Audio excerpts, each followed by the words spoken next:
के लिए बहुत अच्छा लगता है।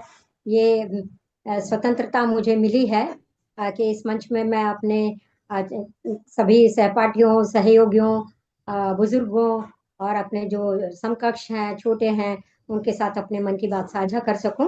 और उसके लिए बहुत बहुत धन्यवाद, और सभी का तन्मयता से सुनने के लिए भी धन्यवाद। तो आज मैं अब बात करूंगी आजादी की, कि हमारे बच्चे जो हैं, छोटे छोटे जो हैं, वो हमसे दूर क्यों होना चाहते हैं, आजाद क्यों होना चाहते हैं। कि अगर हम छोटी सी भी बात कहते हैं, ऐसे मत कीजिए, ऐसे मत कीजिए, तो उनको बहुत नाराजगी होती है कि हर चीज में आप इंटरफेयर करते हैं, हर चीज में टांग अड़ाते हैं। आप लोगों की बहुत गंदी आदत है ये, हर घर में हमें सुनने को मिल जाता है।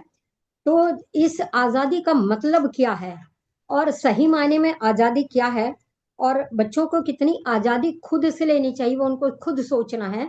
तो आज उस पर छोटी सी चर्चा करते हैं। तो आज ये बात हम सीखेंगे पतंग से, कि जब हम पतंग उड़ाने के लिए अगर छत पर जाते हैं, तो धागे की वजह से पतंग जो है आजादी से ऊपर की ओर नहीं जा पाती है। जितना वो उड़ना चाहती है, क्योंकि धागे से बंधी है, जितनी हम ढील देते हैं उतना ही ऊपर उड़ जाती है। तो बच्चे ने प्रश्न किया कि यदि हम इसकी डोर तोड़ दें तो ये तो बहुत ऊंची जाएगी, क्योंकि बंधी हुई है, जितना हम ढील छोड़ते हैं केवल उतना ही जा पाती है। तो इसको तोड़ ही दे डोर को, तो फिर तो बहुत ऊपर चली जाएगी। तो जो है, माँ ने धागा तोड़ दिया कि ठीक है, देखते हैं। बच्चों को सिखाने का तरीका तो यही हो सकता है कि जो कहा है, अब उसका भी परिणाम देखते हैं। तो दोनों चीजों का परिणाम देखते हैं। तो माँ ने धागा तोड़ दिया पतंग का, और पतंग जो है थोड़ा और ऊपर गई, और उसके बाद जो होना था वही हुआ, कि लहरा के नीचे गिर गई, और पता नहीं कौन सी जगह जाकर गिरी, और अनजान सी जगह पर जाके गिरी।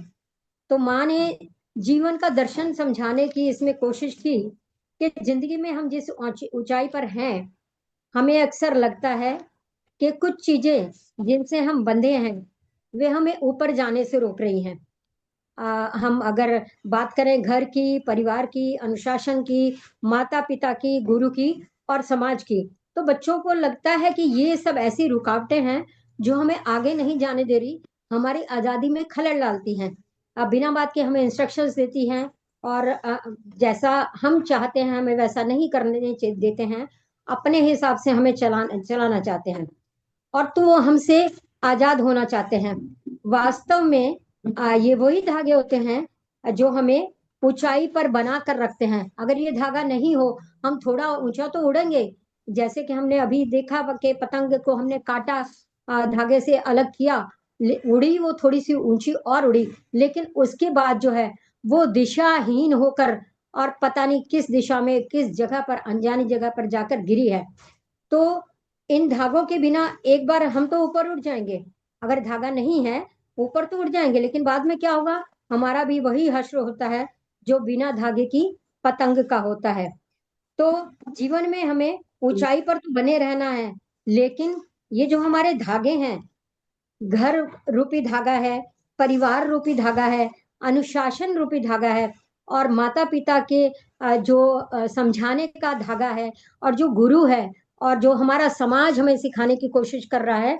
तो हम कोशिश करें, और हम कोशिश करें कि इन धागों को ना तोड़ें, इन धागों के साथ मजबूती से जुड़े रहें। और अगर इन धागों के साथ जुड़े रहेंगे और मर्यादा में रहेंगे, तो हम इतना ऊंचा जाएंगे जिसकी हम कल्पना भी नहीं कर सकते हैं।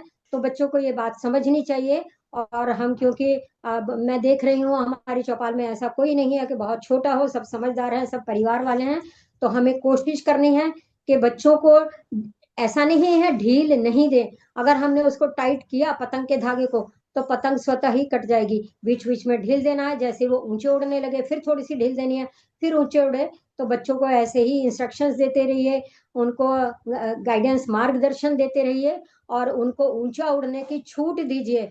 हर जगह उंगली पकड़ कर ले जाने की कहीं जरूरत नहीं है, बैठकर दिशा निर्देश दीजिए। अगर कहीं जाना है तो घर से ही बताइए कि 2 गली सीधा जाना है, उसके बाद लेफ्ट जाना है, उसके बाद राइट जाना है। ऐसा नहीं कि हर बार आप उंगली पकड़कर वहां छोड़ने जाएंगे, तो उसमें कभी भी सेल्फ कॉन्फिडेंस नहीं आ पाएगा, आत्मविश्वास जागृत नहीं होगा। तो हमें भी ध्यान रखना है कि हर समय उंगली पकड़ के छोटी छोटी बातों के लिए रोका टोकी नहीं करनी है। उनको छोटी छोटी बातों में छूट दीजिए।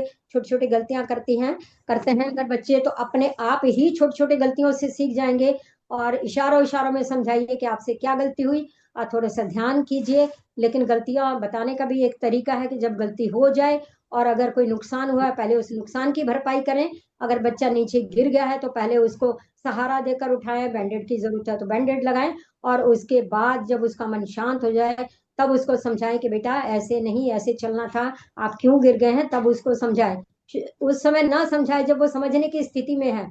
आप सुनाना चाहते हैं और सोचते हैं वो समझे, लेकिन वो सुनने की स्थिति में हो सकता है लेकिन वो समझने की स्थिति में नहीं है। तो देखिए वो कब समझने की स्थिति में है। और जब आप उसको दिशा निर्देश देना चाहें, कोई इंस्ट्रक्शन देना चाहें, मार्गदर्शन देना चाहें, तो देखिए कि वो सुनने की नहीं, समझने की स्थिति में हो। तो यही छोटी सी बात का कहकर मैं अपनी बात को विराम देती हूँ। धन्यवाद इतनी तन्मयता से सुनने के लिए। सभी का बहुत बहुत धन्यवाद। जी भाई जी।